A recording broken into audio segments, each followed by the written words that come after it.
हरिओम।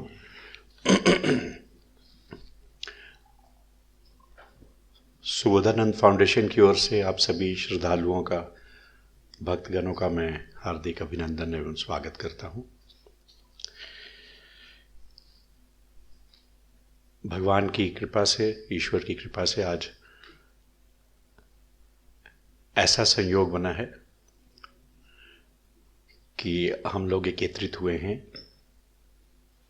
एक बहुत ही सुंदर प्रसंग पर चर्चा करने के लिए, जिसको शबरी के राम कहा हम लोगों ने। हम सबके श्रद्धेय ब्रह्मलीन पूज्य स्वामी सुबोधानंद जी की संत और विद्युत समाज में प्रस्थान त्रयी के मूर्धन्य व्याख्याकर्ताओं में के रूप में बहुत प्रसिद्धि थी। 27 सितंबर 2020 में उनकी महासमाधि के पश्चात उनकी पावन स्मृति को अक्षुण्ण रखने, उनके सार गर्भित प्रवचनों, वेदांत शास्त्रों की उनकी अनुपम व्याख्या, उनकी अध्ययन अध्यापन की वेदोक्त परंपरा को जनमानस तक पहुंचाने के उद्देश्य से सुबोधानंद फाउंडेशन की स्थापना उनके शिष्यों और भक्तों द्वारा 23 जुलाई 2021 को ऋषिकेश में की गई। ब्रह्मलीन स्वामी जी के वेदांत शिक्षा प्राप्त उनके शिष्य आज संपूर्ण भारतवर्ष में हैं, विदेशों में भी हैं। उनके द्वारा उद्धृत ब्रह्म सूत्र की व्याख्या का श्रवण करने तो विदेश से लोग आकर उनकी कक्षा में बैठते थे। उन्हीं में से एक वरिष्ठ शिष्य, उनके प्रिय स्नेह पात्र पूज्य स्वामी ध्रुव चैतन्य जी के अथक प्रयासों से इस संस्था की स्थापना हुई और सर्वसम्मति से अध्यक्ष के दायित्व प्रदान किया गया। आज पूज्य स्वामी जी हमारे सामने मंच पर उपस्थित हैं, व्यासपीठ पर बैठे हैं। पूज्य स्वामी जी का मुक्तिदायिनी भगवती माँ गंगा के तट पर स्थित कानपुर नगर के धर्मनिष्ठ सनातन धर्मी परिवार में जन्म हुआ। यद्यपि आपने आईआईटी एंट्रेंस की परीक्षा उत्तीर्ण की, परंतु उनके शास्त्र अध्ययन की जिज्ञासा सन 1992 में वेदांत प्रशिक्षण के प्रसिद्ध गुरुकुल संदीपनी हिमालय सिद्धबाड़ी में पूज्य स्वामी सुबोधानंद सरस्वती जी के चरणों में ले गई। उनसे 3 वर्षों तक गीता, उपनिषद, रामायण व अन्य वेदांत ग्रंथों का अध्ययन किया और मनन किया। विगत 28 वर्षों से पूज्य स्वामी जी सनातन धर्म के अमूल्य शास्त्रों में निहित जीवन को सार्थक बनाने वाले ज्ञान से अवगत कराने हेतु जनमानस को उद्बोधित कर रहे हैं। आप वेदांत के बहुत ही प्रौढ़ ग्रंथों के व्याख्याकार हैं। आज के कार्यक्रम को आगे बढ़ाते हुए अब हम लोग दीप प्रज्वलन का कार्यक्रम करेंगे। तो मैं मंच पर आमंत्रित करूंगा मुक्ता माएँ और बजाज परिवार के सदस्यगण मंच पर आके दीप प्रज्वलन करें और स्वामी जी का माल्यार्पण भी करेंगे।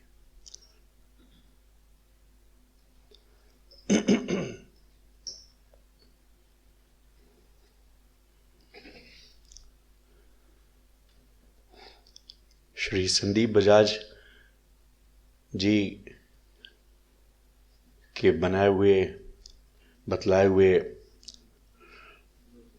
संस्कार ऐसे हैं, उनके परिवार में ऐसे पुष्ट हैं कि वे उसे आगे बढ़ाने के लिए अग्रसर हैं। हम उनका धन्यवाद भी करते हैं और ईश्वर से प्रार्थना करते हैं कि सबके परिवार में ऐसी सुसम्मति हो, ऐसी सद्बुद्धि हो कि ऐसे ही मार्ग पर चले।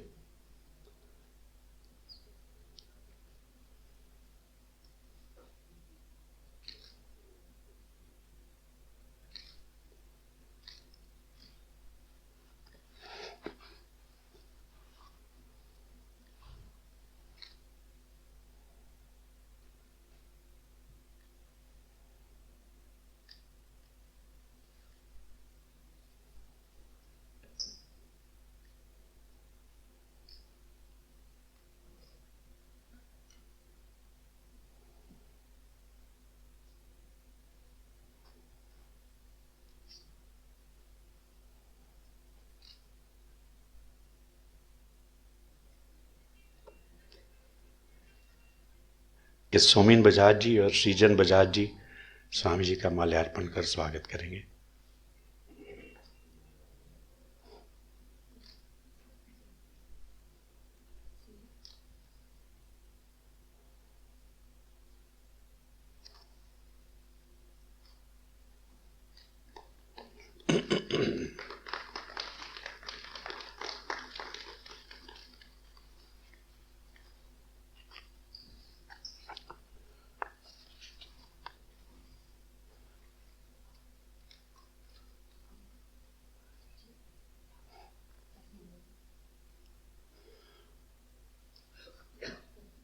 मुक्ताम्मा जिनका स्वागत किया जा रहा है वो ऋषिकेश आश्रम में हम सबका पोषण करती हैं, ध्यान रखती हैं और उन्हीं के बल से हम लोग इस आश्रम का संचालन भी कर पाते हैं।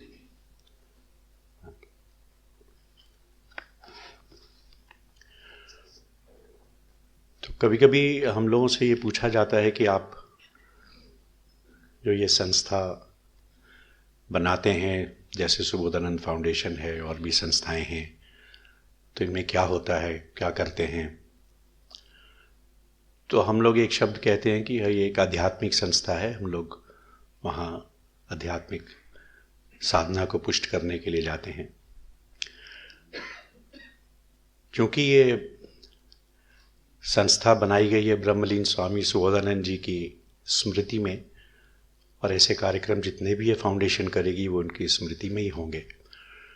तो मैं उनके बताए हुए ज्ञान में से कुछ उन्हीं के शब्दों को पढ़ता हूँ, जिसमें अध्यात्म की व्याख्या है। हम सब उससे लाभान्वित होंगे। तो गीता जी के 8वें अध्याय में अर्जुन का एक प्रश्न होता है भगवान से, अध्यात्म किम? तो भगवान तो उसका छोटा सा उत्तर दे देते हैं। अर्जुन की मेघा शक्ति ऐसी थी, उन्होंने पकड़ लिया उसको। पर हमारे परम पूज्य स्वामी सुबोधानंद जी ने उसको कैसे समझाया, मैं उनके शब्दों को पढ़ता हूँ। उन्होंने लिखा, उन्होंने बोला था, जिसे कलमबद्ध किया गया, जिसको मैं पढ़ रहा हूँ। जितना अच्छे से व्यक्ति अपने व्यक्तित्व के तंत्र को जानेगा, वह उतना अच्छा आध्यात्मिक कहलाएगा। वासना किस प्रकार से बुद्धि को प्रभावित करती है, बुद्धि किस प्रकार से मन को प्रभावित करती है, मन किस प्रकार से इंद्रियों को प्रभावित करता है, इंद्रियां किस प्रकार से देह को प्रभावित करती हैं, देह और इंद्रियां मिलकर किस प्रकार से बाहरी जगत अर्थात परिस्थिति को प्रभावित करते हैं, ये सब जानना हर आध्यात्मिक व्यक्ति के लिए आवश्यक है। न केवल ये, उसका उल्टा भी समझना चाहिए। बाहर की परिस्थिति किस प्रकार देह को प्रभावित करती है, इंद्रियां और देह किस प्रकार से मन को प्रभावित करते हैं, मन किस प्रकार से बुद्धि को प्रभावित करता है, फिर ये सब मिलकर वासना को कैसे प्रभावित करते हैं, एक वृत्ति दूसरी वृत्ति को कैसे प्रभावित करती है, एक संग दूसरे संग को कैसे प्रभावित करता है। ये सब जानने से आध्यात्मिक व्यक्ति इन सब का सही उपयोग कर पाता है। एक बार किसी मशीन का तंत्र समझ में आ जाए तो मशीन का संचालन सही प्रकार से होता है।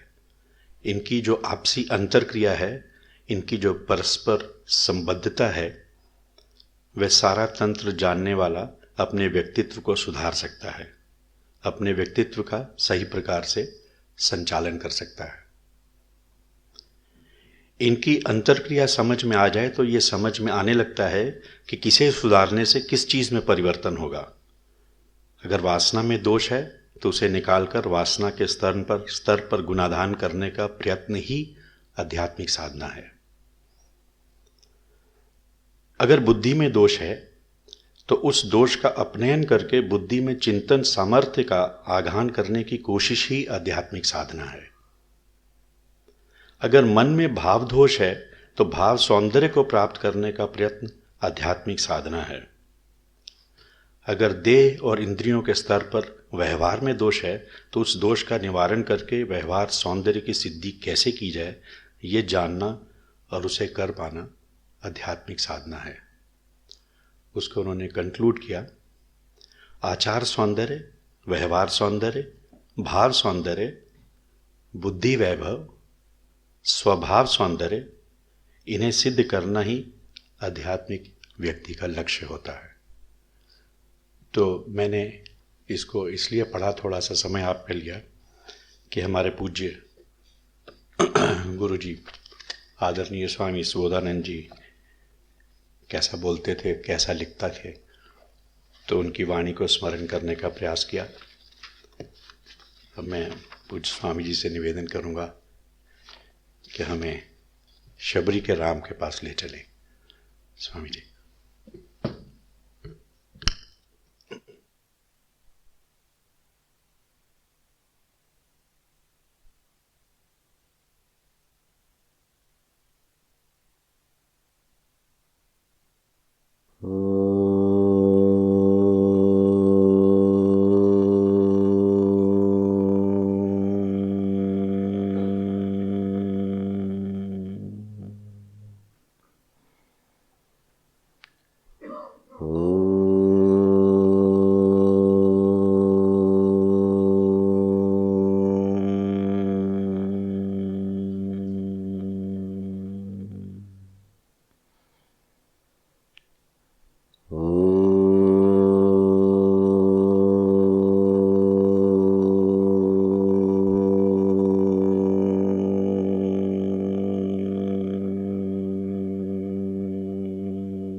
अज्ञानतिमिरान्धस्य ज्ञानाञ्जनशलाकया चक्षुरुन्मीलितं येन तस्मै श्रीगुरवे नमः। नीलाम्भुजश्यामलकोमलाङ्गं सीतासमारोपितवामभागम् पाणौ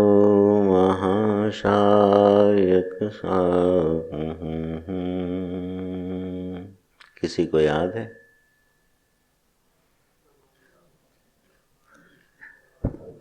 पाणौ महासायक चारुचापं नमामि रामं रघुवंशनाथम् उद्भवस्थितिसंहारकारिणीं क्लेशहारिणीं सर्वश्रेयस्करीं सीतां नतोऽहं रामवल्लभाम्। अतुलितबलधामं हेमशैलावदेहं तनुजवनकृशानं ज्ञानिनामग्रगण्यं सकलगुणनिधानं वानराणामधीशं रघुपतिप्रियभक्तं वातजातं नमामि। वन्दे भवानी शङ्करो श्रद्धाविश्वासरूपिणो याभ्यां विना न पश्यन्ति सिद्धाः स्वान्तस्थमात्मईश्वरम्। वन्दे बोधमयं नित्यं गुरुं शङ्कररूपिणं यमाश्रितो हि वक्रोऽपि चन्द्रः सर्वत्र वन्द्यते। ॐ श्रीरामाय नमः। रामचन्द्राय नमः। ॐ श्री सद्गुरुचरणकमलेभ्यो नमः। नारायण। भगवत कृपा से हम लोग सत्संग के निमित्त यहाँ समवेत हुए। इस सभागार की कुछ पुरानी स्मृतियाँ मन में हैं। यहाँ पर पूज्य गुरु जी विराजमान होते थे। कई बार सन्मुख बैठने का अवसर मिला और बीच बीच में पूछा जाता था कि इस चौपाई को पूरा करो, इस श्लोक को पूरा करो। बहुत बार यहाँ आना हुआ। परम पूज्य गुरु जी से बहुत सभी लोग परिचित होंगे, कुछ लोग हों शायद परिचित ना हों। ज्ञान, भक्ति, वैराग्य का एक समवेत स्वरूप। सौभाग्यशाली रहे वो लोग जिनको परम पूज्य गुरु जी का सानिध्य मिला। हम लोग अपने को धन्य इसलिए मान पाते हैं कि एक लंबे अंतराल तक गुरु जी की सेवा करने का, उनसे कुछ सीखने का अवसर मिला। संत क्या होते हैं? तो ये जो लोग गुरु जी के साथ रहे, समय बिताए, उनके वैभव को, उनके ज्ञान के वैभव को, उनकी वाणी के वैभव को, उनकी मुस्कुराहट को, उनके स्नेह और प्रेम को जिन्होंने जिया, उनके साथ रह के उन सभी के हृदयों में उनकी स्मृति है।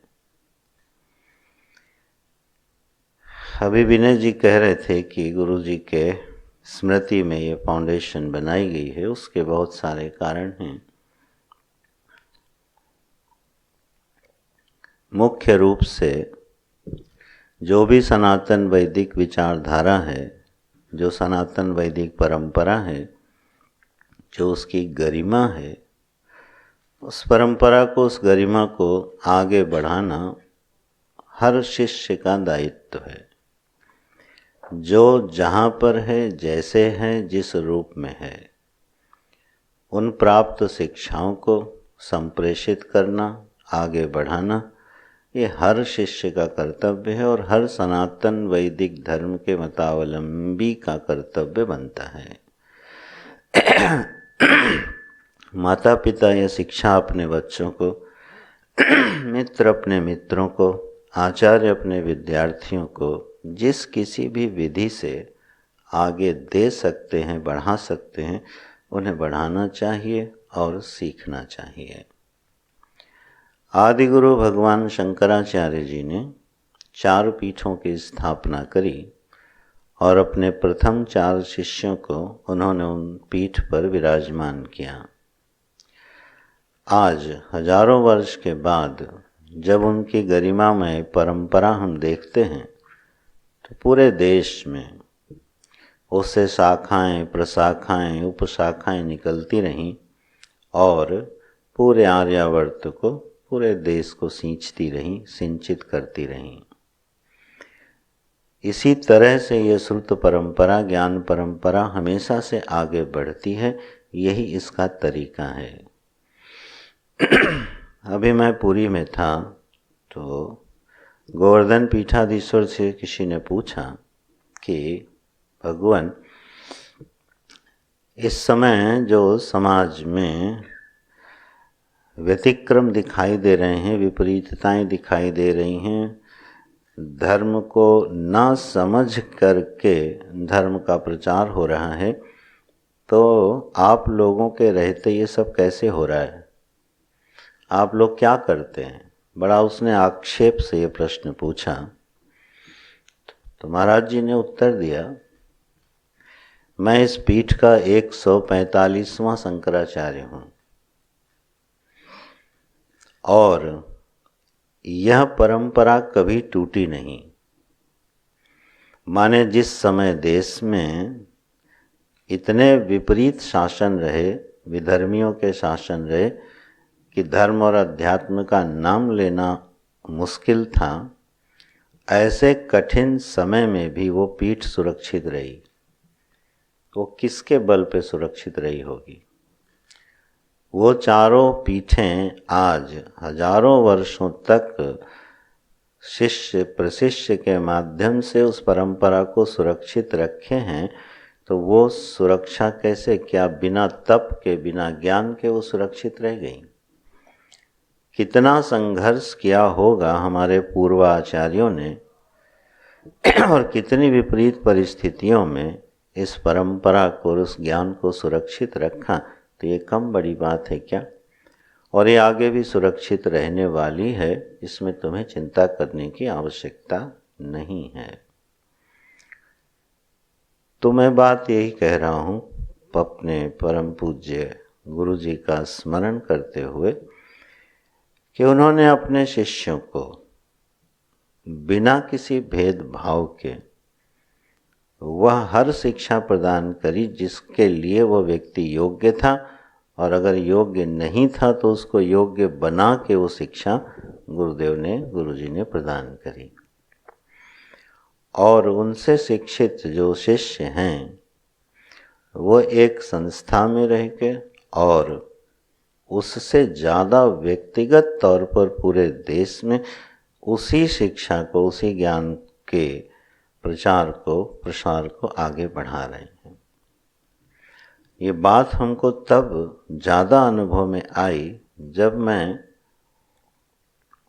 परिव्राजक होकर संत समाज में भ्रमण कर रहा था, तो पूज्य गुरु जी के प्रवचनों को सीडी के माध्यम से सुन करके, और जीवन में शायद एक बार या दो बार उनका कहीं दर्शन किया होगा, और उस सीडी के माध्यम से उस प्रचार को, उस ज्ञान की परंपरा को वो साधु आगे बढ़ा रहा है गांव में बैठा हुआ। और ऐसे एक नहीं, सैकड़ों की संख्या में शिष्य हैं, साधु हैं जो हमारे अपने गुरु जी के उस विमल ज्ञान को आत्मसात करते हैं, आगे बढ़ाते हैं। तो फाउंडेशन है या संस्थाएं हैं, एक माध्यम बनती हैं। मूल जो स्रोत है, बस उसी स्रोत से जो शाखाएं और प्रशाखाएं निकलती हैं वो सबको सींचती हैं, और हम और आप उसी की एक कड़ी हैं। तो इसी प्रसंग में थोड़ा रामचरितमानस के विषय का चयन किया गया है। तो हम लोग आगामी कुछ दिनों में इस विषय को आत्मसात करने का प्रयास करेंगे, समझने का प्रयास करेंगे। श्री रामचरितमानस से आप सभी लोग परिचित हैं। यह श्री रामचरितमानस जो है ये क्या है? गोस्वामी जी ने इसकी रचना करी, और गोस्वामी जी ने जब इसकी रचना करी तो उसके मूल में एक प्रश्न उठाया कि राम कौन है। श्री रामचरितमानस इस प्रश्न का उत्तर है कि राम कौन है। और यह प्रश्न बहुत छोटा प्रश्न नहीं है, एक बहुत बड़ा प्रश्न है। क्योंकि राम को समझ लिया तो जीवन को समझ लिया। तो वह राम वास्तव में प्रभु श्री राम का स्वरूप क्या है, राम कौन है, यही रामचरितमानस का मूल प्रश्न है। अब प्रश्न ये आता है कि सबरी के राम अलग हैं या केवट के राम अलग हैं, भरत के राम अलग हैं, ये राम अलग अलग हैं क्या? व्यक्ति विशेष के राम अलग होते हैं क्या? इन सभी विषयों का विश्लेषण गोस्वामी जी ने अपनी रामचरितमानस में बड़े भावपूर्ण तरीके से किया है। राम तो एक ही हैं, लेकिन उनको देखने की जो नज़र है वो अलग अलग है। हमारे देखने की जो दृष्टि है वह दृष्टि ही उस निराकार प्रभु को जो एक आकार प्रदान करती है, और वो आकार भिन्न हो जाता है। इसलिए सत्ता रूप राम, आत्म रूप राम सभी के लिए एक हैं, लेकिन हमारे उपास्य राम, हमारे प्रभु राम, वो सबके अलग हैं। हमारे अलग हैं, आपके अलग हैं, शबरी के अलग हैं, भरत के अलग हैं, कौशल्या जी के अलग हैं, दशरथ जी के अलग हैं। और ये बात आप मानस में देखेंगे कि किस तरह से गोस्वामी जी ने इस विषय को उठाया है और प्रभु श्री राम से हमारा परिचय कराया है। तो मानस का प्रारंभ कहाँ से होता है?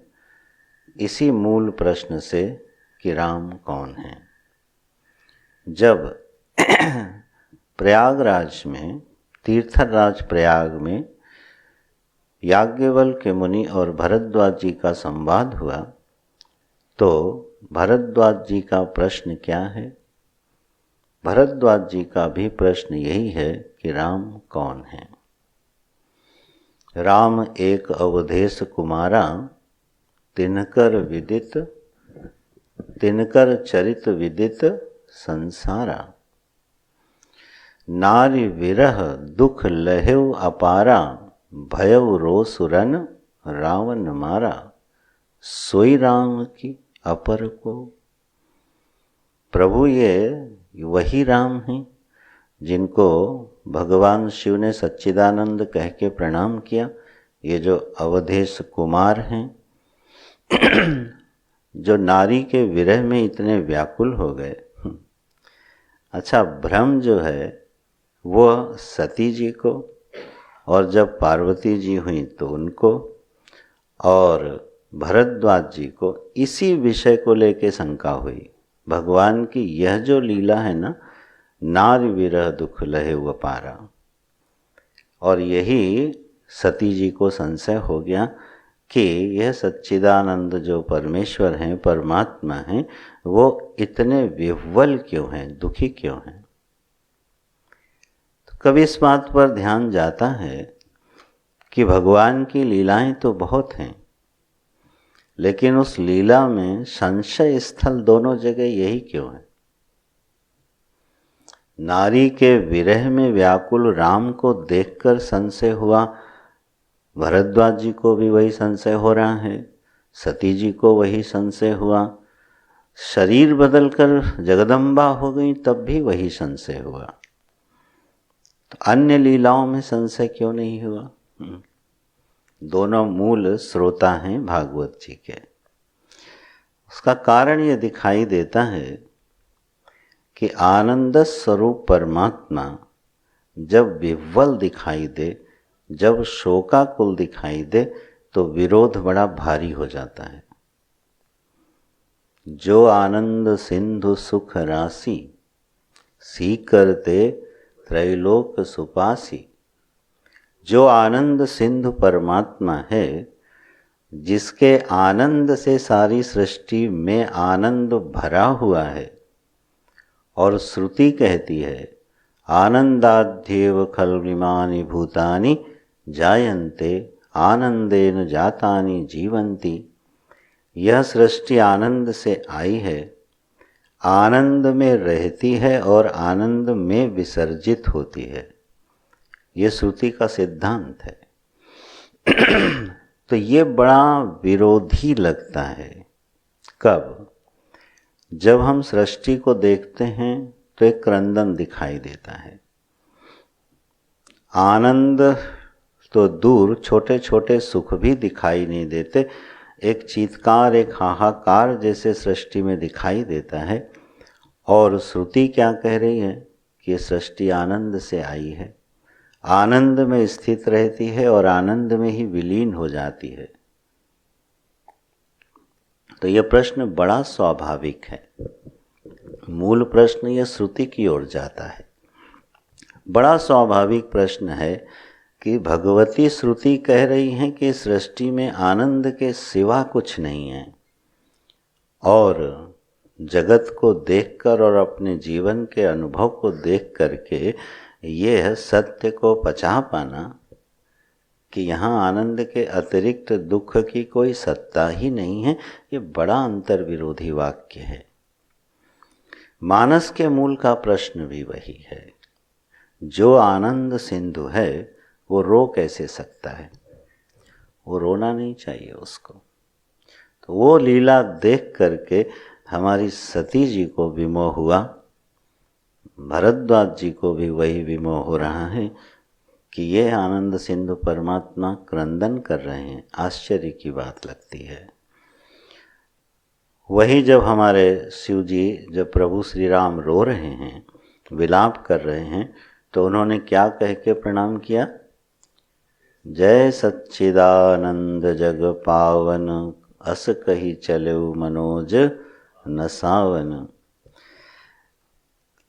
तिन नृप सुतहि कीन्ह परनामा, कही सच्चिदानंद पर धामा। अब यहाँ सती जी को मोह हो गया कि एक व्यक्ति इतना विलाप कर रहा है, इतना क्रंदन कर रहा है कि उसको इस बात का होश नहीं है कि किससे पूछना चाहिए और किससे नहीं पूछना चाहिए। हे खग मृग हे मधुकर श्रेणी, तुम देखी सीता मृग नयनी।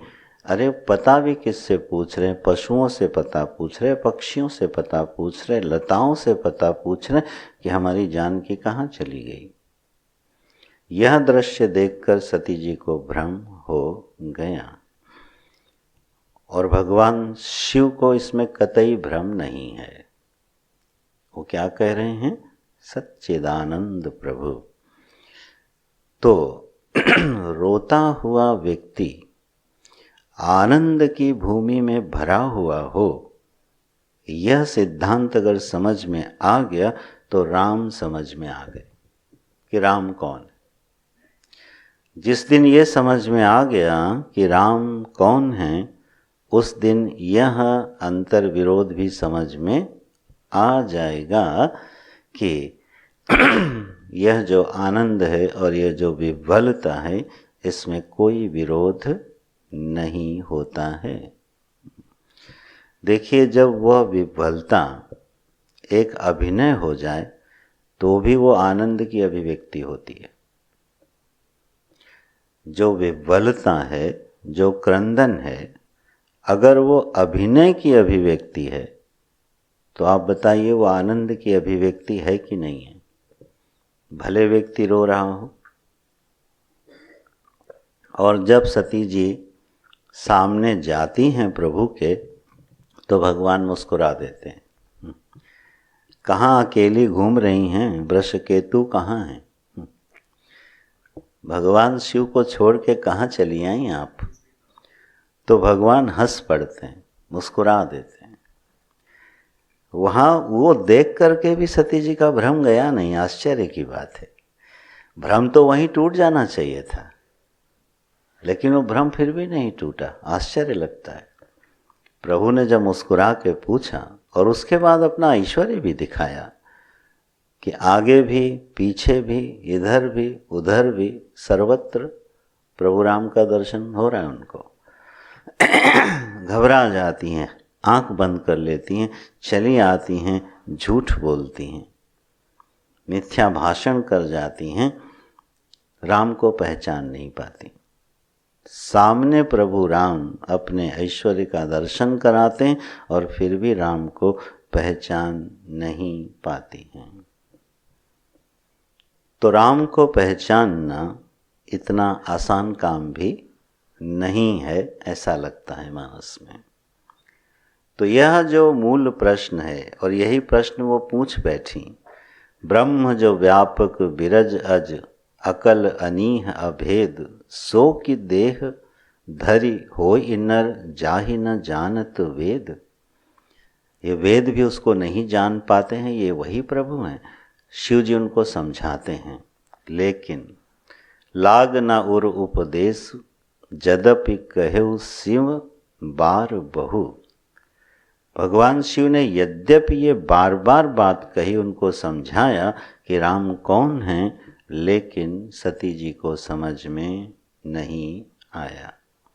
और उसका परिणाम क्या हुआ वो हम सभी जानते हैं।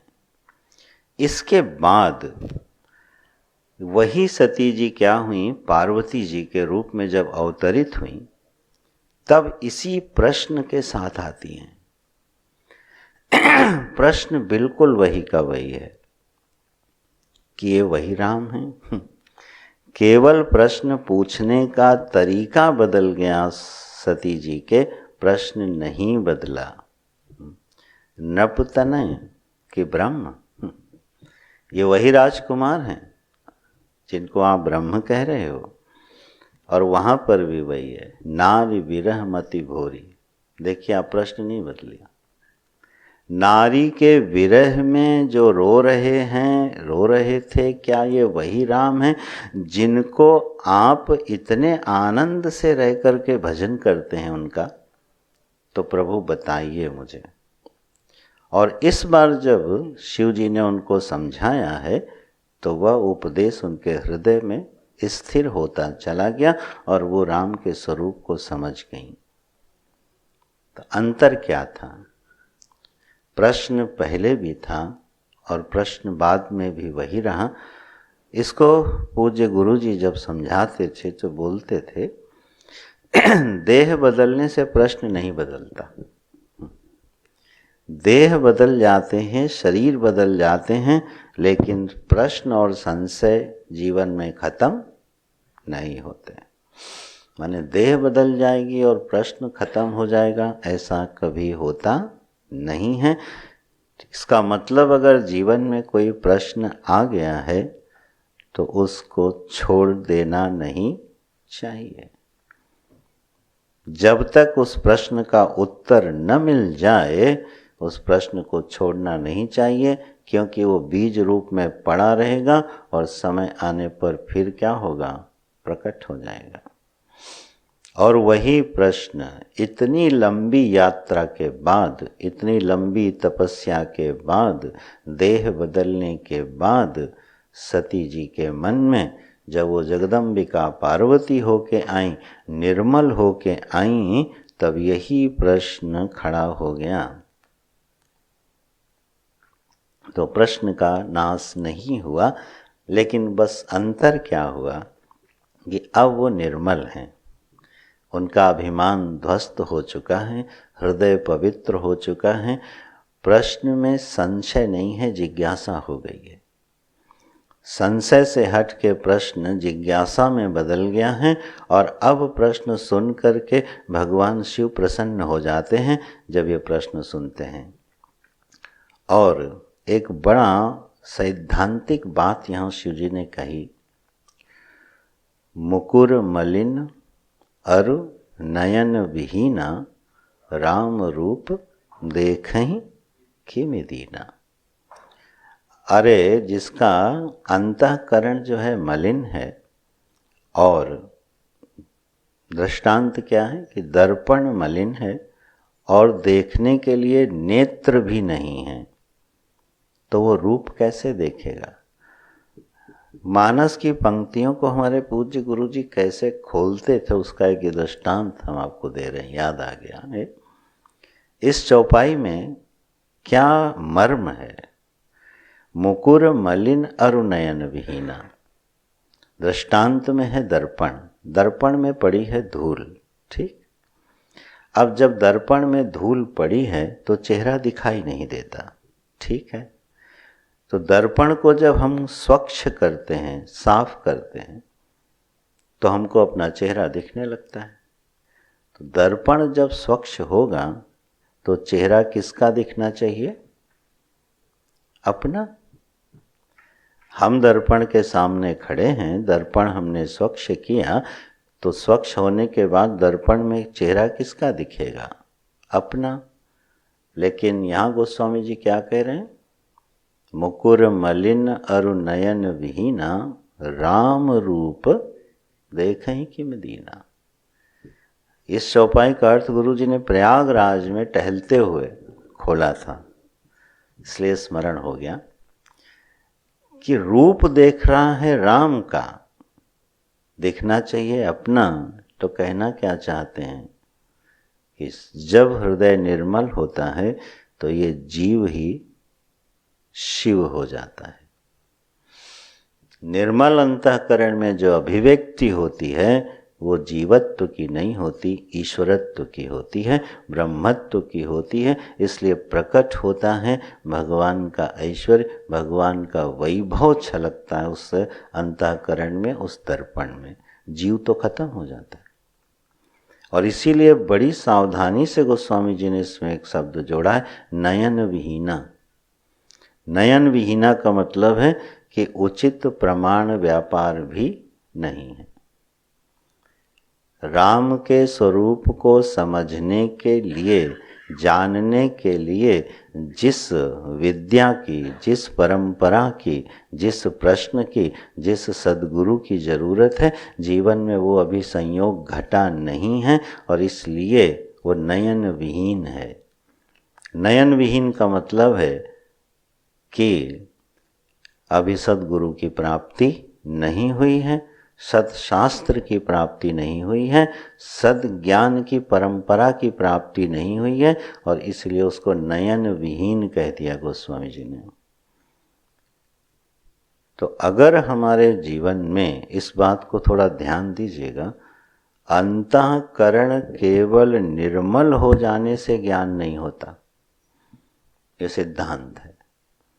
अंतःकरण अगर निर्मल हो गया है, हमारा पवित्र हो गया है, तो उसमें ज्ञान प्रकट हो जाएगा, राम का रूप समझ में आ जाएगा, राम कौन है ये समझ में आ जाएगा। ऐसा कभी नहीं होगा। ये सावधानियां हैं मानस की, क्योंकि निर्मल अंतःकरण बहुत लोगों का होता है।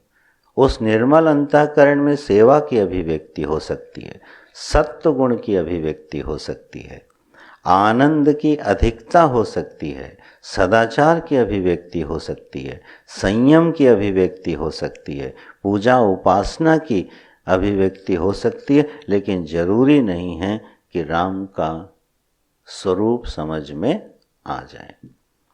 इसलिए निर्मल अंतःकरण होवे और सद्गुरु की प्राप्ति होवे। इन दोनों के संयोग से जो घटना जीवन में घटती है वो हमें ये समझाती है कि राम कौन है, जो इस मानस का मूल प्रश्न है। तो जब पार्वती जी ने, जगदम्बा ने यह प्रश्न पूछा, तब शिव जी ने समझाना शुरू किया कि राम का वास्तविक स्वरूप क्या है। हम लोग शनै शनै अपने विषय की ओर बढ़ेंगे, तलाश हम शबरी के राम की ही करेंगे। और ये ध्यान रखिएगा, हम असल में शबरी के राम के माध्यम से अपने राम की तलाश कर रहे हैं। अगर हम केवट के राम को पहचान गए, शबरी के राम को पहचान गए और अपने राम को नहीं पहचाने, तब भी बात बनेगी नहीं। भक्तों के राम को हम पहचानते हैं तो हमें अपने राम समझ में आने लगते हैं कि मैंने राम को क्या समझा है, मेरे मन में राम का चित्र क्या है, प्रभु की छवि क्या है, हमारी समझ क्या है उनके बारे में। ये हमें समझ में आता है जब हम भक्तों के राम समझते हैं। तो शिव जी ने, भगवान भोलेनाथ ने जगदम्बा पार्वती जी को जो पहले समझाया है, वो तो भगवान के तात्विक स्वरूप का वर्णन किया है कि देवी असल में राम कौन है। पहले ये मूल तत्व समझ लो तो फिर बाकी सब समझ में आ जाएगा कि प्रभु के, राम के अनंत रूप हो सकते हैं। और ये सारे सूत्र आपको मानस में मिलेंगे, सारे सूत्र मानस में मिलेंगे जो प्रभु श्री राम का परिचय देते हैं। तो जगदम्बा जब तैयार हो गई ये बात सुनने के लिए और जब प्रश्न पूछा है, तो शिव जी की मन स्थिति देखिए क्या है। एक जिज्ञासु का प्रश्न जब सद्गुरु के सामने आता है तो सद्गुरु का आह्लाद कितना होता है। मगन ध्यान रस दंड जुग पुण्य मन बाहिर कीन, रघुपति चरित महेश तब हर्षित वर्णय लीन। जब जगदम्बा ने यह प्रश्न किया है तो भगवान शिव के नेत्र बंद हो गए, और नेत्र बंद होने के बाद उनके हृदय में कौन सा रूप आया? श्री रघुनाथ रूप उर आवा, परमानंद अमित सुख पावा। थोड़ा सा ध्यान दीजिएगा। हमें लगता है हम लोग 3-4 दिन कुछ इसी तरह से यहाँ चर्चा कर सकते हैं। जब प्रश्न आया है जगदम्बा का और भगवान शिव के नेत्र बंद हुए हैं, तो उनका हृदय प्रेम से पुलकित हो गया, और उनके हृदय में कौन सा रूप आया है? बोले श्री रघुनाथ रूप और आवा, बंदों बाल रूप सोई राम। भगवान शिव के उपास्य कौन है? बालक राम है। भगवान शिव के उपास्य बालक राम हैं, और इसीलिए अयोध्या में प्रभु श्री राम की बाल लीला देखने के लिए वेश बदल करके मदारी बन के डमरू बजाते घूमते रहे अयोध्या में, बालक रूप का दर्शन करने के लिए। तो भगवान शिव के हृदय में जो रूप प्रकट हुआ वो है बालक राम का, और उत्तर दे रहे हैं तात्विक राम का। जो उत्तर दिया है वो अनंत कोटि ब्रह्मांड का जो निर्गुण निराकार निर्विकार अधिष्ठान आत्म तत्व है, उत्तर वो आ रहा है। और ध्यान में कौन है? श्री रघुनाथ रूप उर आवा। हृदय में रूप है सगुण का। अब देखिए, हृदय में ध्यान है सगुण का और वर्णन हो रहा है निर्गुण का। क्यों? क्योंकि निर्गुण का ध्यान नहीं होता, निर्गुण का बोध होता है, निर्गुण का ध्यान नहीं होता है। हम लोग जब आत्म ध्यान करते हैं, आत्मोपासना करते हैं, उसमें भी अहम को प्रतीक बना के अहं ग्रहो उपासना करते हैं। जो निर्गुण तत्व है वो ज्ञान स्वरूप है। वंदे बोधमयम नित्यम, वह ज्ञान स्वरूप है, वह तत्व जिसको भागवत में क्या कहा गया? अद्वै ज्ञान। वदन्ति तत्तत्त्वविदः तत्त्वं यत् ज्ञानम अद्वयम् ब्रह्मेति परमात्मेति भगवानिति शब्द्यते। यह तत्व कौन है? वह निर्गुण तत्व कौन है? बोले ज्ञान मात्र का नाम, अद्वय अखंड ज्ञान का नाम तत्व है। अद्वय अखंड तत्व का नाम राम है, तत्व राम है वो। तो बोले जब आप तत्व राम का वर्णन कर रहे हैं तो आपको तत्व के ध्यान में डूब के करना चाहिए। बोले ये नहीं हो सकता। क्यों? क्योंकि वो ध्येय नहीं है। इसलिए भगवान शिव के हृदय में है परमात्मा श्री राम का बाल रूप। रोमांचित हैं, हृदय पुलकित हैं, वाणी गदगद है, अपने अंतर आह्लाद में डूबे हुए हैं, और प्रश्न सुन के डूब गए, निर्मल प्रश्न सुन के डूब गए। बार बार गुरु जी का स्मरण होता है।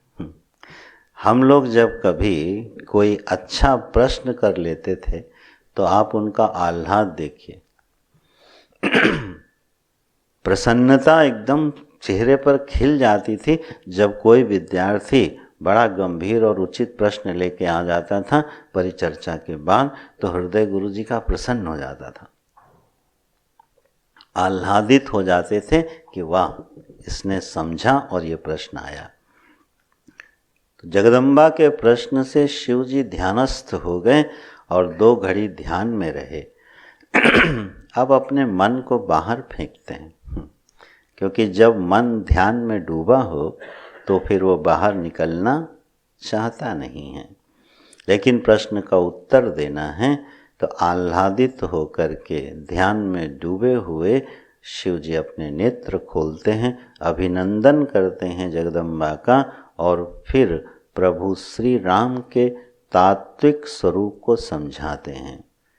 पहला उत्तर आया है, झूठे हु सत्य जाहि बिनु जाने, जिमि भुजंग बिनु रजु पहचाने, जेहि जाने जग जाई हेराई, जागे जथा सपन भ्रम जाई। और फिर तुरंत कहते हैं बंदों बाल रूप सोई रामो। क्या अद्भुत है मानस, तुरंत बोल देते हैं बंदों बाल रूप सोई रामो, सब विधि सुलभ जपत जिसु नामु, मंगल भवन अमंगल हारी, द्रवहु सु दशरथ अजिर बिहारी। क्या सुंदर समन्वय किया है। बोले देवी जिनके बारे में तुमने पूछा है ना, अगर तुम उनको जब जानोगे तो झूठे वो सत्य जाहि बिनु जाने। यह झूठा जगत भी जिसको जाने बिना सत्य दिखाई देता है। जैसे रस्सी में जो सर्प है, रज्जू में जो सर्प है, जब तक रज्जू का ज्ञान नहीं होता है वह सर्प सत्य दिखाई देता है।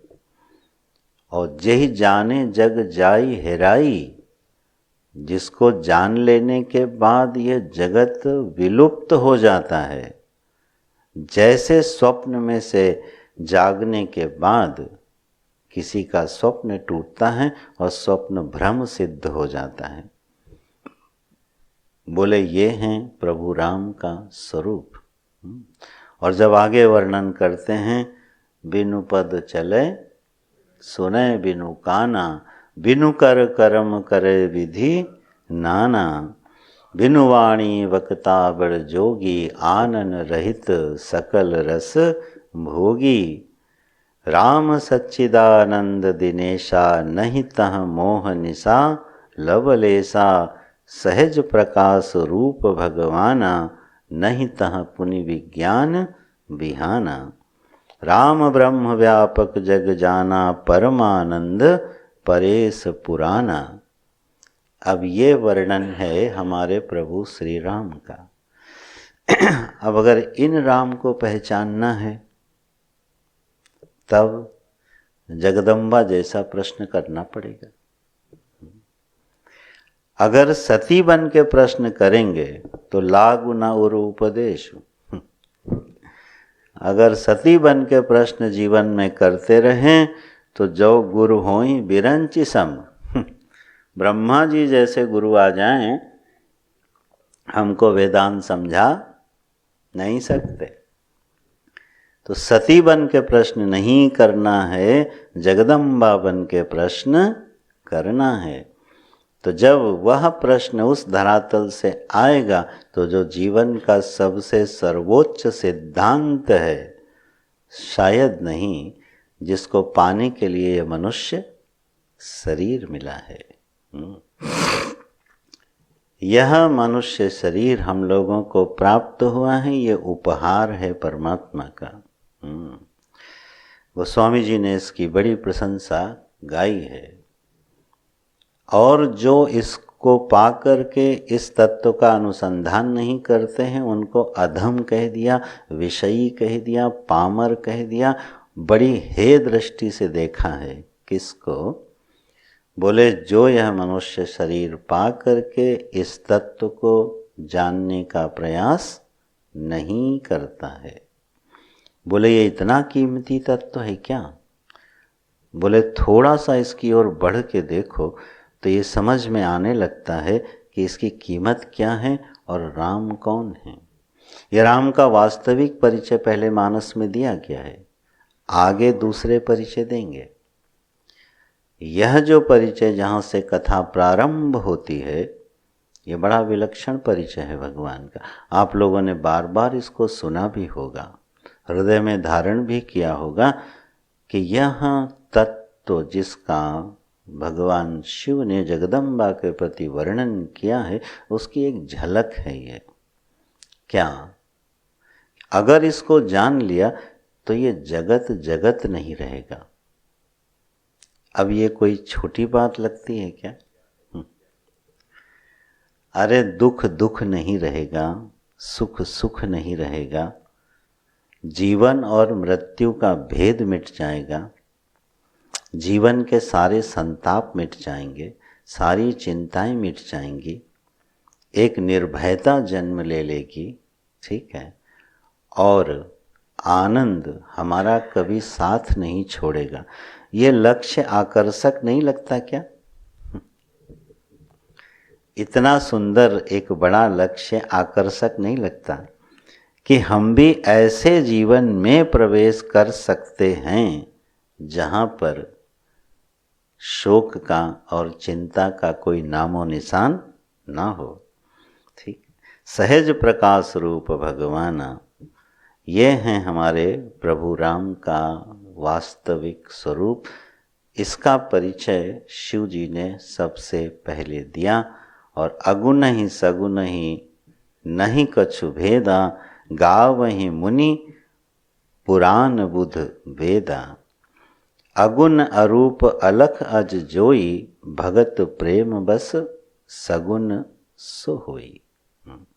वही निराकार परमात्मा हमारे आवाहन से, हमारी प्रार्थना से एक रूप ले लेता है, और जो हमारी प्रार्थना से रूप ले लेता है वही हमारे राम होते हैं। ठीक है, जो राम इस सृष्टि के आधार अधिष्ठान भूत तत्व हैं, वह हमारी प्रार्थना से हमारे मन के भावों के अनुसार एक रूप धारण कर लेते हैं, और सच में फिर वही हमारे राम होते हैं। हमारे उपास्य राम कौन हैं? हमारे उपास्य राम वही हैं जिनको हम अपनी भावना में, अपनी प्रार्थना में सजा पाते हैं। और प्रार्थना का जो स्वरूप होता है ना, आप सभी प्रबुद्ध लोग हैं, प्रार्थना जीवन में क्या करती है?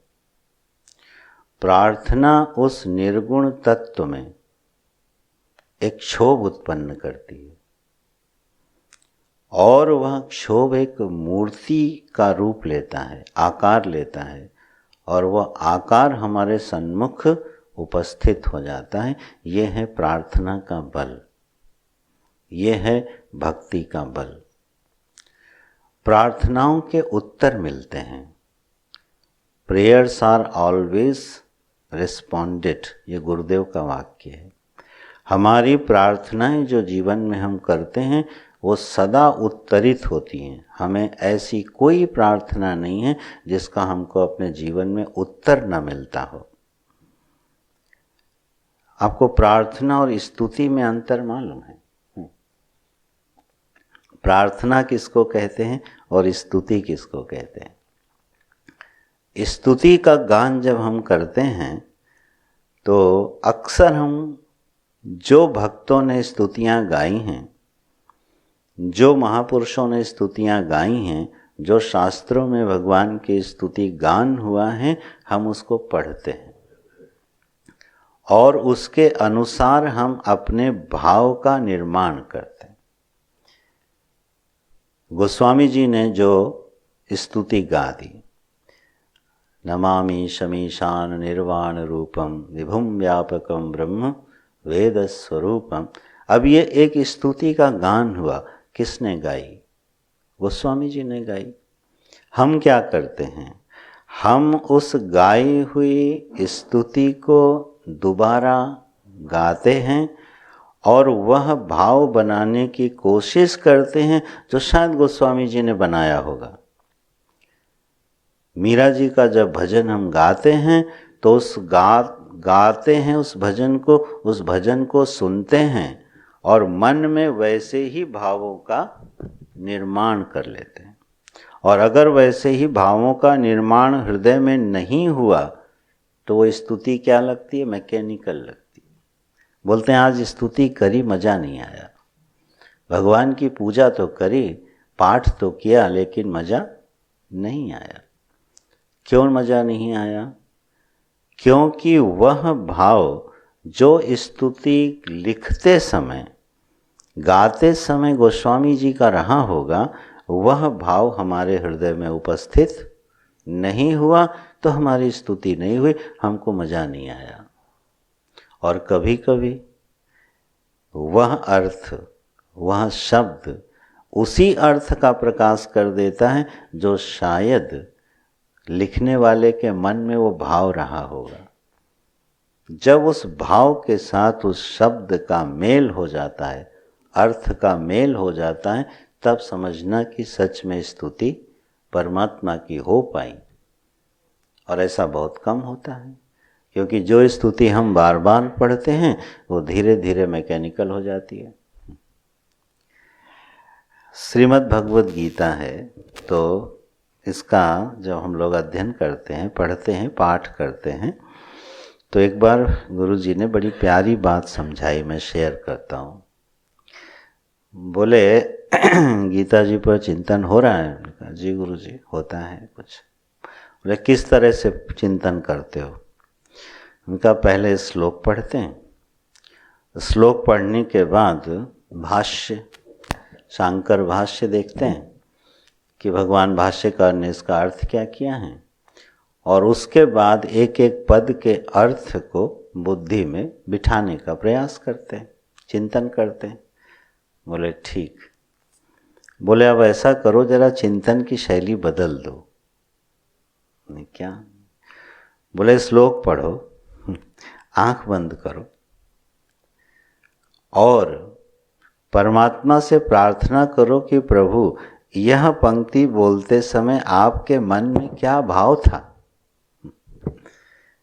वो भाव हमको प्रदान करो। ये सीधा अर्थ जो है कहाँ से आ जाए? भगवान की वाणी से। बोले ये प्रार्थना करो कि प्रभु आपके हृदय में जो भाव रहा है जरा वही हमको उतार दो, और उसके बाद जो अर्थ निकले उस अर्थ को भाष्य से मिलाओ और देखो भगवान भाष्यकार ने वही अर्थ किया है कि नहीं किया। और आपको बताऊं, जब चिंतन किया हुआ अर्थ भाष्य के अर्थ से मिलता है तो परम आह्लाद होता है कि परमात्मा ने वही अर्थ दे दिया जो उनके मन में था। तो जब हम गीता पढ़ें, कोई स्तुति पढ़ें, पाठ करें किसी का, तो ये ध्यान रखें, ये प्रार्थना करें कि भगवान ये वही अर्थ दे दो। गोस्वामी जी जब दीन होकर के कोई बात कहते हैं भगवान के सामने, तो हमारे हृदय में वो भाव आता है कि नहीं थोड़ी देर के लिए। सुग्रीव से प्रभु ने क्या कहा? सखा सोच त्याग बल मोरे, सब विधि घटब काज में तोरे। ये चौपाई हमने पढ़ ली। अब ये चौपाई जब हमने पढ़ी और भगवान की वाणी से हमारा हृदय एक रूप हो गया, तो कितनी निश्चिंतता आती हृदय में। वो निश्चिंतता सुग्रीव को आई वो अलग बात है, वो निश्चिंतता आ जाती है हमको जब हम उस चौपाई को उस हृदय से गा पाते हैं। सखा सोच त्यागहु बल मोरे। अरे जिसके पीछे प्रभु का बल विद्यमान हो जाए उसके लिए शोक करने की जरूरत क्या है? सब विधि घटब काज में तोरे। अरे सुग्रीव तुम क्यों चिंता कर रहे हो? तुम्हारे सारे कार्यों को मैं पूरा करूंगा। अब ये छोटा आश्वासन है कोई? ये कितना बड़ा आश्वासन है प्रभु का। सब विधि घटब काज में तोरे, माने तुम्हारे कर्म के लेखे में है या नहीं है, मैं इसकी भी परवाह करने वाला नहीं हूं। हमारे कर्म के लेखे में कोई चीज पूरी होने वाली नहीं है, लेकिन अगर ये पंक्ति ने अपना अर्थ हमको दे दिया और एक भरोसा बना दिया कि अरे राम मेरे साथ हैं, तो अब मुझे क्या शोक करना है। तो वह अर्थ जो भगवान जब सुग्रीव को कह रहे हैं, गोस्वामी जी जब वो पंक्ति लिख रहे हैं, उसी हृदय उसी अर्थ का जब स्फुरण होता है तब जीवन में भक्ति आती है, जीवन में प्रेम आता है। और इस रीति से जब हम पाठ करते हैं तो पाठ बड़ा मधुर हो जाता है, सुंदर हो जाता है, भगवान के सन्मुख ले जाने वाला हो जाता है। और इसीलिए तो गुरुजनों का बार बार स्मरण होता है। ये सब कौन सिखाता है? ये जीवन में गुरु ही सिखाते हैं, अपना बल प्रदान करते हैं सीखने के लिए। और उस दिन वाकई एक ऐसा प्रकाश दे गए कि शास्त्र का मैकेनिकल अध्ययन छूट गया। अगर कोई पंक्ति बिना अर्थ दिए जा रही है तो वहीं रुक जाता है। नहीं, हमने पंक्ति पढ़ ली और इसने वो अर्थ ही नहीं दिया तो अभी बात बनी नहीं है। फिर से पढ़ो, फिर से प्रार्थना करो कि ये पंक्ति हमें अपना अर्थ दे दे। तो इसको बोलते हैं स्तुति। और प्रार्थना किसको कहते हैं? प्रार्थना स्तुति नहीं होती, प्रार्थना एक मांग होती है। भगवान से के सन्मुख खड़े होकर के हम भगवान से अपनी बात कहते हैं, एक संवाद करते हैं, उसका नाम है प्रार्थना। प्रार्थना कभी भी किसी की दोहराई नहीं जाती है। गोस्वामी जी की प्रार्थना हम दोहराएं वो नहीं हो सकता। प्रार्थना बिल्कुल निज की होती है। और ये हमको वहाँ बड़ा आनंद आता है। जगन्नाथ धाम में, पुरी में चुपचाप मैं पीछे खड़ा होता हूँ और बड़ी भीड़ होती है वहाँ। वहाँ भक्त लोग इतनी बातें करते भगवान से, इतनी बातें करते हैं, क्योंकि जगन्नाथ जी उनके संबंधी हैं। घर में कुछ भी काम काज होना है वो सब आके जगन्नाथ जी को बताया जाना है। वो उनके रिश्तेदार हैं, उनके घर के सदस्य हैं।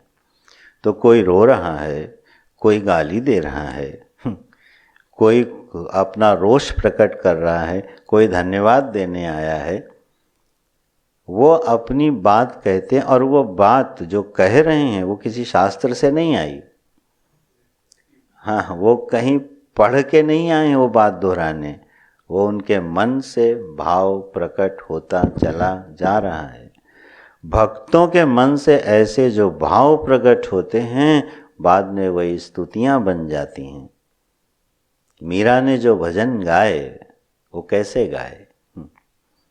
उनका हृदय जब आह्लाद से भर गया और एक वाणी फूट पड़ी तो वो बन गया भजन, उसको हम लोग गाते हैं।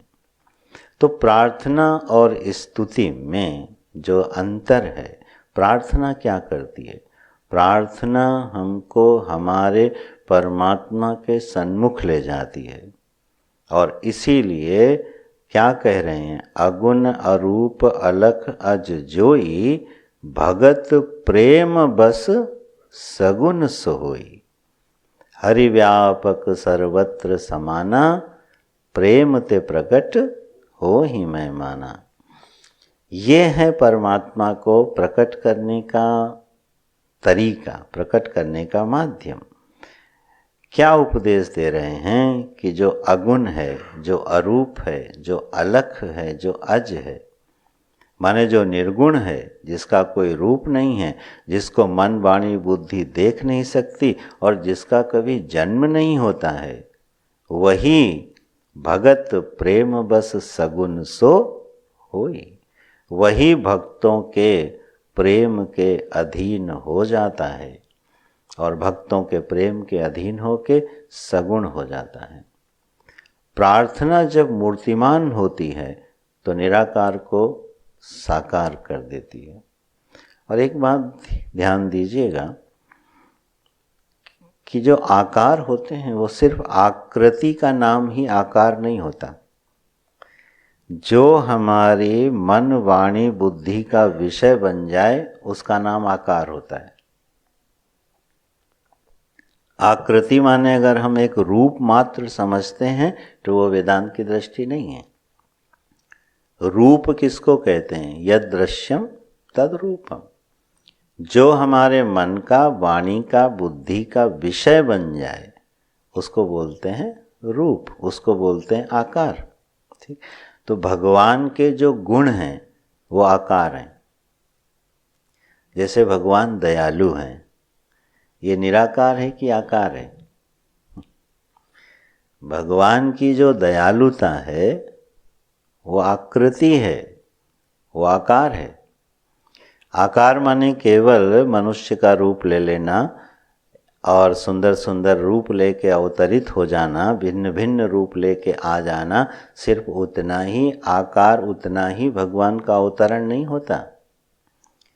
भगवान सर्वज्ञ हैं, भगवान दयालु हैं, भगवान कृपालु हैं। यह जो गुण हैं भगवान के, यह गुण जब प्रकट होते हैं, ये निराकार का आकार लेना है। तो अच्छा बताइए, हमारे जीवन में कोई ऐसी घटना घट गई और हमने जब प्रार्थना करी और परमात्मा दयालु हो के हमारे लिए उपलब्ध हो गए, ये उनका अवतार हो गया कि नहीं? ये अवतार हो गया। इसलिए पंक्ति जरा सावधानी से देखिए। अगुण अरूप अलख अज जोई, भगति प्रेम बस सगुण सो होई। भक्तों के प्रेम के बस में वो गुणवान हो जाता है और यही उसका आकार लेना है। हमने भगवान से प्रार्थना करी और भगवान ने सुन ली, ठीक है, तो ये भगवान का अवतार हृदय में हो गया कि नहीं हो गया? इसको हम लोग बड़ा लाइटली लेते हैं और इसीलिए भगवान से जो संबंध प्रगाढ़ होते जाना चाहिए उसमें चूकते रहते हैं, क्योंकि दिन में 10 बार भगवान अवतार लेते। हमारे हृदय में परमात्मा अपने गुणों से अवतरित होता रहता है और हम लोग लेट गो करते रहते हैं। इस पंक्ति में जो गोस्वामी जी ने चीज़ डाली है कि जो निर्गुण है, जिसका कोई रूप नहीं है, जिसको देखा नहीं जा सकता और जिसका जन्म नहीं होता, 4 चीज़ें बोली हैं। तो जिसका जन्म नहीं होता, जब उसका जन्म हो जाए उसको अवतार बोलते हैं, लेकिन जिसका हृदय में अनुभव हो जाए, क्या उसको अवतार नहीं बोलेंगे? तो भगवान की कृपा का, भगवान के स्नेह का, भगवान के संरक्षण का जब हृदय में आविर्भाव हो जाए तो वो हो गया हमारे प्रभु का अवतार। ऐसे भक्ति के प्रेम के अधीन होकर के वह प्रभु श्री राम क्या करते हैं? अवतार लेते हैं देवी। तो राम कौन है? वही प्रश्न पे हम लोग लौटते हैं कि राम कौन है। ये समझाया जा रहा है, यहाँ से मानस का प्रारंभ हो रहा है कि वो राम कौन है। तो मूल सिद्धांत जो ये अगर बुद्धि में स्थिर हो जाए तो आगे की मानस को समझने में कोई परेशानी नहीं होगी, वो हृदय में उतरती चली जाएगी। तो एक राम हैं जो सच्चिदानंद दिनेशा, नहीं तहाँ मोह निशा लवलेसा। जहाँ ना मोह रूपी रात्रि का लवलेश भी नहीं है, सहज प्रकाश रूप हैं और जहाँ विज्ञान छिपता नहीं है। ये सब बड़ी गंभीर और मार्मिक चौपाइयाँ हैं। राम कौन है? बोले राम हैं सहज प्रकाश रूप।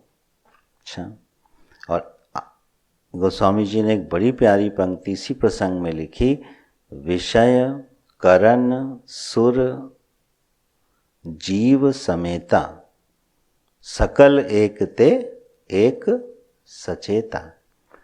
विषय करण सुर जीव समेता, 4 का नाम लिया है। और फिर सबकर परम प्रकाशक जोई, राम अनादि अवधपति सोई। क्या परिचय है मानस में राम जी का।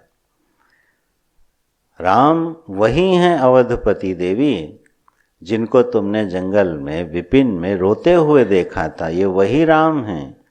ये वही अनादि राम हैं, सृष्टि के मूल शाश्वत में विराजमान ज्ञान स्वरूप राम हैं। ये वही अवधपति राम हैं जो सबके प्रकाशक हैं। किसके किसके? विषय के, करण के, सुर के और जीव के। ये एक से एक सचेत हैं। ये सारी चौपाइयाँ पंक्तियाँ गुरु जी ने लगवाई हैं। इस पर अभी कल चर्चा हो रही थी कि क्रम क्या लिया है गोस्वामी जी ने। विषय, विषय माने ऑब्जेक्ट, करण माने इंद्रियां, सुर माने देवता और जीव माने हम और आप। सकल एक ते एक सचेता। इनमें क्रम से कौन जो है श्रेष्ठ है? बोले विषय की अपेक्षा इंद्रियां श्रेष्ठ हैं और इंद्रियों की अपेक्षा देवता श्रेष्ठ हैं। और जीव को कहाँ रखा है? देवता की अपेक्षा जीव श्रेष्ठ है। बड़ी विचित्र पंक्ति है मानस की है। जीव को देवताओं से श्रेष्ठ कोटि में रखा गोस्वामी जी ने। ठीक है, तो विषय से शुरू करते हैं। ये जो दुनिया है हमको आँख से दिखाई देती है, कान से सुनाई देती है, जीभ से हम जिसका स्वाद लेते हैं, ये जितने विषय हैं, इन विषय की अपेक्षा से इन विषयों का ज्ञान प्राप्त करने वाली इंद्रियों का ज्ञान बेहतर है कि नहीं है? इंद्रियां अंतरंग हैं और इन इंद्रियों के बिना विषय का ज्ञान नहीं हो सकता। इसलिए ये इंद्रियां विषयों से श्रेष्ठ हैं। ठीक, लेकिन इन इंद्रियों का ज्ञान भी अगर इनके अनुग्राहक देवता ना हो तो इन इंद्रियों को ज्ञान नहीं हो सकता। जैसे नेत्र है तो नेत्र रूप का दर्शन करता है। ठीक, अब ये बताइए, नेत्र जो रूप का दर्शन कर रहा है, अगर भगवान सूर्य ना होवें तो कोई रूप का दर्शन हो सकता है? नेत्र इंद्रिय के अधिष्ठाता देव बन के बैठे हैं भगवान सूर्य, और उन्हीं भगवान सूर्य के प्रकाश में से प्रकाशित होते हैं सारे रूप। तब उस सूर्य भगवान की कृपा से, सूर्य देव की कृपा से इंद्रिय अपना कार्य करने में समर्थ होती हैं। इसलिए विषय करण सुर देवताओं को श्रेष्ठ किया, लेकिन देवताओं की अपेक्षा जीव को श्रेष्ठ बना दिया।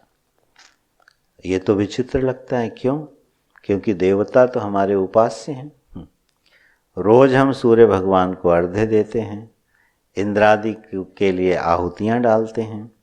जितने अनुग्राहक तत्व इस सृष्टि के हैं हम उनकी पूजा करते हैं, उनके उत्सव होते हैं, उनके दिन होते हैं, उनके त्यौहार होते हैं। ठीक है, तो देव तो जीव का उपास्य है, लेकिन गोस्वामी जी ने इस प्रसंग में जीव को देवों से श्रेष्ठ बना दिया। क्यों? जीव इसलिए देवताओं से श्रेष्ठ है क्योंकि देवता देवता ही रहेगा और अपना काल पूरा होने के पश्चात वह फिर 84 लाख योनियों में से कोई जीव बन जाएगा, जितने भी देवता हैं। लेकिन जीव चाहे तो ब्रह्मा हो सकता है और जीव चाहे तो ब्रह्म हो सकता है। ये सुविधा देवताओं के पास नहीं है। जीव चाहे तो विषयी पामर हो के निकृष्टता की ओर बढ़ सकता है और जीव चाहे तो आनंद सिंधु परमात्मा के साथ एक रूप होके ब्रह्मानंद में निमग्न हो सकता है, अपने जीवत्व का विनाश कर सकता है, जीवन के सर्वोत्कृष्ट लक्ष्य परमात्मा को पा सकता है। ये सुविधा जीव के पास है, देवताओं के पास नहीं है। इसलिए देवताओं की अपेक्षा जीव को गोस्वामी जी ने श्रेष्ठ बताया। तो विषय करण सुर सकल समेता, सकल एक ते एक सचेता, सबकर परम प्रकाशक जोई। अब इन सबका जो प्रकाशक है वो कौन है? राम। अब ये परिचय राम जी का समझ में आ रहा है क्या? भक्ति वाला जो हमारा रूप है भगवान प्रभु श्री राम का, वो आगे आने वाले वो सब समझ में आ जाएंगे। लेकिन ये राम कौन है? जो जीव के भी प्रकाशक हैं। तो जीव माने तो मैं, जो मेरा भी प्रकाशक बन के बैठा है। बोले मैं क्या प्रकाशक नहीं हूं? नहीं। बोले तुम्हारे मैं को भी कोई प्रकाशित कर रहा है। वो कौन है? बोले वही राम है।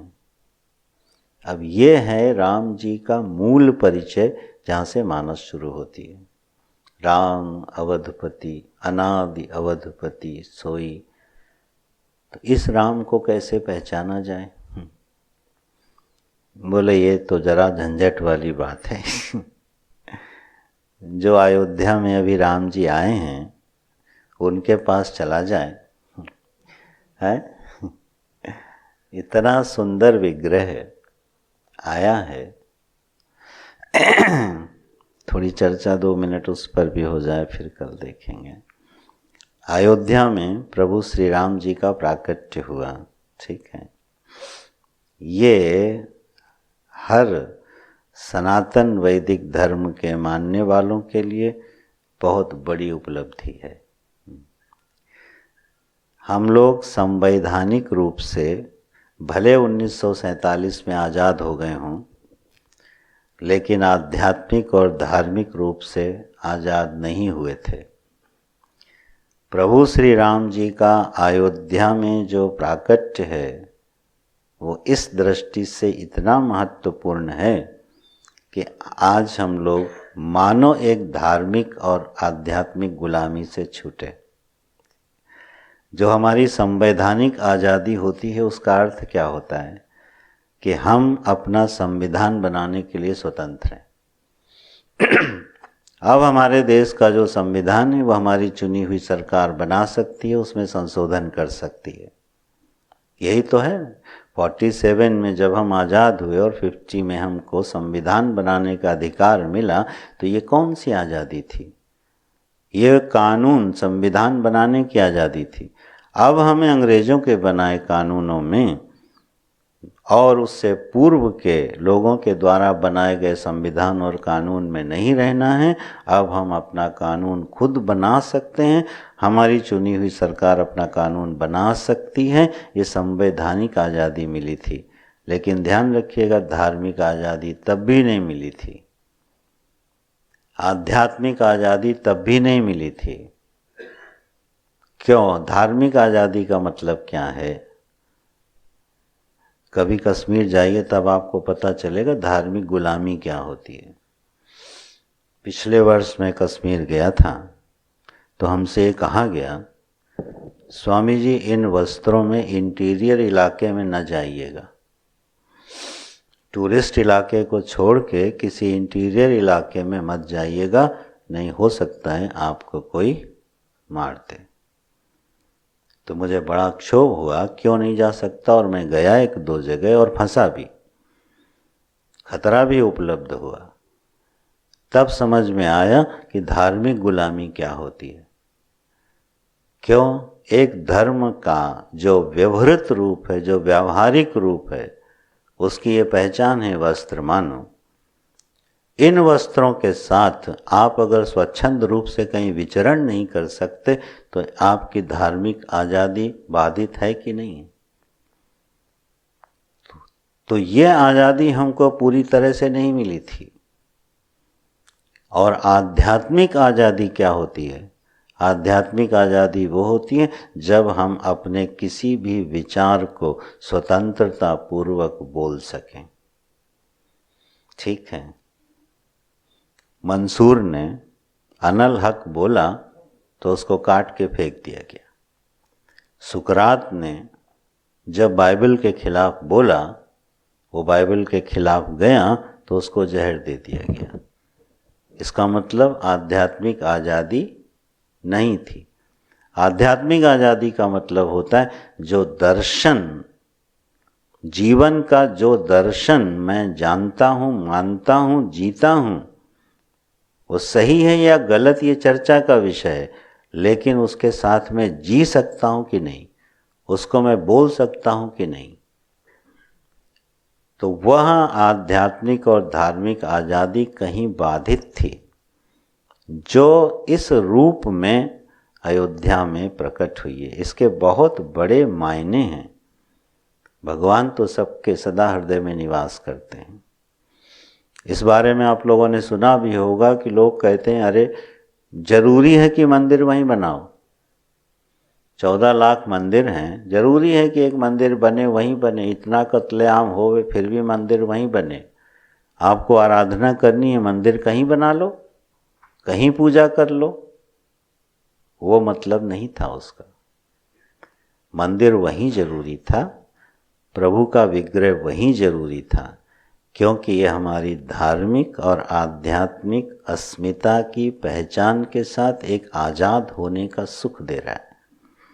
हम उस देश में रहते हैं जहां हम अपने धर्म के साथ आचरण कर सकते हैं, व्यवहार में वो बातें बोल सकते हैं, वो चर्चा कर सकते हैं, वो वेशभूषा धारण करके रह सकते हैं, यज्ञोपवीत पहन सकते हैं, तिलक लगा सकते हैं, गैरिक वस्त्र पहन सकते हैं और पहन के कहीं भी जा सकते हैं।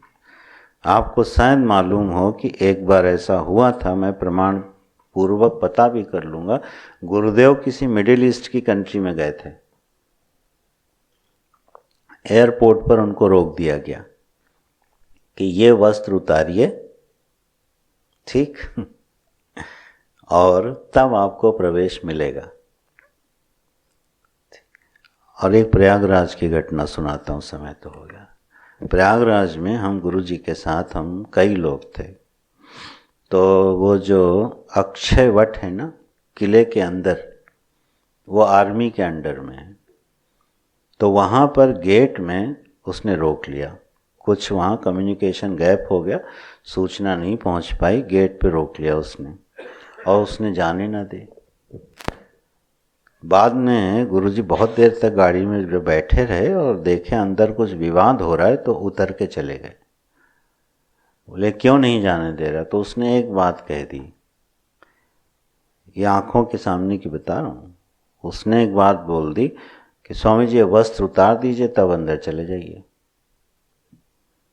या आप कृष्णाम्मा से पूछना, मेरे आंखों के सामने की बात है, कोई कम्युनिकेशन ऐसा गैप हुआ था वहाँ।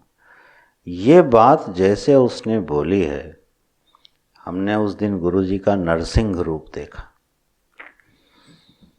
जो उन्होंने वहाँ पर उसको, वो थर थर कांपने लगा, वो नरसिंहावतार, वो इतना क्रोध कि वो थर थर कांपने लगा। बोले मैं अपने देश में, अपने तीर्थ स्थान में इन वस्त्रों में नहीं जा सकता हूँ। बहुत क्रुद्ध हुए।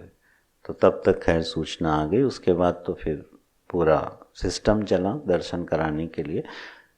तो आप सोचो, इसको बोलते हैं आज़ादी का हनन, धार्मिक आज़ादी का हनन। संवैधानिक रूप से आज़ाद होना एक बड़ी बात थी, लेकिन धार्मिक रूप से आज़ाद होना उससे बड़ी बात है, और आध्यात्मिक रूप से आज़ाद होना तो और बड़ी बात है। हाँ, अस्तु। तो ये प्रभु श्री राम जो हैं वो हमारे हृदय के निवासी भी हैं, हमारे प्राण हैं, हमारी संस्कृति के प्रतीक हैं, धर्म की मर्यादा के प्रति। आप प्रभु श्री राम को निकाल दो, आप कुछ बचोगे नहीं। न कोई वैदिक, ना संस्कृति बचेगी, न सभ्यता बचेगी, न मर्यादा बचेगी। आप सिर्फ प्रभु श्री राम को माइनस कर दो। प्रभु श्री राम हमारे आध्यात्मिक धरोहर हैं, धार्मिक अधिष्ठान हैं, हमारे व्यवहार के आदर्श पुरुष हैं। वो इतिहास पुरुष भी हैं और वो भगवान भी हैं। वही राम शबरी की प्रतीक्षा भी हैं, वही राम केवट का उल्लास हैं, वही राम भरत की व्याकुलता हैं, वही राम कौशल्या के वात्सल्य हैं। अरे वही राम हमारे जीवन का अंतिम सत्य है, इस जीवन की यात्रा का। आप अंतिम संस्कार में क्या बोलते हो? राम नाम सत्य है। ठीक है, हमारी अंतिम यात्रा जो होती है उसके साथ भी राम जुड़े हुए हैं। जीवन का सुप्रभात राम है, जीवन की यात्रा का अंत राम है, हमारी आत्मा राम है और ये पूरा जगत राम है। सिया राम में सब जग जानी, ये सब राम की पहचान है। और अगर हम इनको पूरा नहीं पहचानेंगे तो बात बनेगी नहीं ठीक से, और शायद इसीलिए गुलाम हो गए कि हमने अपने राम को नहीं पहचाना। हमने राम राज्य को, उनके वीर्य को, उनके शौर्य को, धर्म अधर्म को कुचल देने के लिए, अधर्म को क्षण मात्र के लिए न सहन करना और उसको समूल नष्ट कर देना, ये भी राम राज्य की परिकल्पना का एक अंग है। उसको तो हमने छोड़ दिया। राम राज्य माने भाईचारा, प्रेम, मोहब्बत, बिल्कुल ठीक है, वही राम राज्य है ये। लेकिन वही प्रभु श्री राम है ना, जिन्होंने आतताई को, जिन्होंने अधर्मियों के लिए प्रण किया। भुज उठाई पन कीन निशिचर विहीन करऊं मैं, बोले कि नहीं? क्रोध में प्रतिज्ञा करी है, मैं इस धरती को निशिचरों से विहीन कर दूंगा। क्या ये राम राज्य का अंग नहीं था? तो राम राज्य समग्र में देखना चाहिए, और वो दृष्टि तभी मिलेगी जब ऐसे ग्रंथों को हम बड़े ध्यान से पढ़ेंगे, चिंतन करेंगे, समझेंगे। अंतर का आह्लाद और वैभव, बाहर का ऐश्वर्य, ये सब का सब प्राप्त हो सकता है सिर्फ ये समझ में आ जाए कि राम कौन है और हमारे राम कौन हैं। तो ये हैं हमारे प्रभु श्री राम का कुछ परिचय, जो तात्विक परिभाषाओं से शुरू होता है और भक्ति के नए नए रूप लेकर मानस में आगे बढ़ता है। तो यथामति हम लोग आने वाले 2-3 दिनों में कुछ चिंतन करने का इस पर प्रयास करेंगे। बाकी जैसी प्रभु की इच्छा। नारायण नारायण। ओम पूर्णमदः पूर्णमिदं पूर्णात् पूर्णमुदच्यते पूर्णस्य पूर्णमादाय पूर्णमेवावशिष्यते। ओम शांति शांति शांति। हरि ओम। श्री गुरुभ्यो नमः। हरि ओम।